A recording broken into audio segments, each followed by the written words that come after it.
我今年39歲啦，成日問自己，人生為咩呢？點先算成功？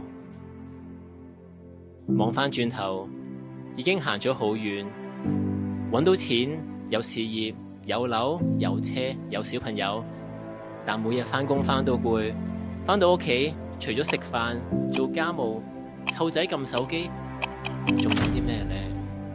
你上一次同另一半講心事係幾時啊？有冇啲心事你一直想講，但係講唔出？好多時唔係你唔努力，問題係從來冇人教我哋點樣去經營關係。有錢有事業就係成功，我唔同意，因為錢帶唔走嘅。你有一日會退休，我覺得真正嘅成功係你擁有嘅關係。就算你冇錢冇事業，都有人喺你身邊；就算你老咗病咗，喺你人生最低谷嘅時候，都有人陪住你走，喺你身邊支持你，去聽你嘅心事。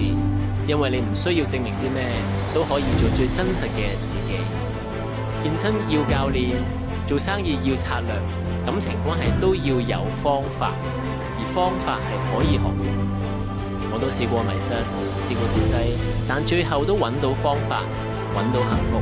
只要你願意學，願意行動，你都一定揾到幸福。